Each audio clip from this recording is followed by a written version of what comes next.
রাম মন্দির হল একটি হিন্দু মন্দির যা ভারতের উত্তর প্রদেশের অযোধ্যায় নির্মাণাধীন। এটি রাম জন্মভূমির স্থানে অবস্থিত। হিন্দু ধর্মের প্রধান দেবতা রামের অনুমানিত জন্মস্থান। হিন্দু দেবতা রাম ও সীতার মূর্তি 1949 সালে বিতর্কিত স্থানে স্থাপন করা হয় এবং পরের দিন থেকে ভক্তরা জড়ো হতে শুরু করে। স্থানটি বাবরি মসজিদের প্রাক্তন অবস্থান, যা ধ্বংসের পরে একটি বিদ্যমান অনইসলামিক কাঠামো তৈরি করা হয়েছিল। 2019 সালে ভারতের সুপ্রিম কোর্ট একটি রামের মন্দিরের জন্য হিন্দুদের বিতর্কিত জমি দেওয়ার রায় প্রদান করে, যেখানে মুসলমানদের অন্যত্র একটি মসজিদ নির্মাণের জন্য জমি দেওয়া হবে।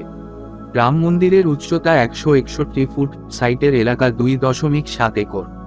মন্দির চত্বরে দেবতা সূর্য, গণেশ, শিব, দুর্গা, বিষ্ণু ও ব্রহ্মার মন্দিরগুলো অন্তর্ভুক্ত থাকবে। রাম মন্দিরের দেবতা রামলালা, যা শ্রীরামের শিশু রূপ।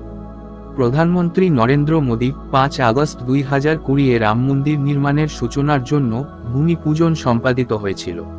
মন্দিরটি বর্তমানে নির্মাণাধীন শ্রী রাম জন্মভূমি তীর্থক্ষেত্র ট্রাস্ট দ্বারা তত্ত্বাবধান করা হচ্ছে। মন্দিরের উদ্বোধন 22 জানুয়ারি 2024 নির্ধারিত হয়েছে।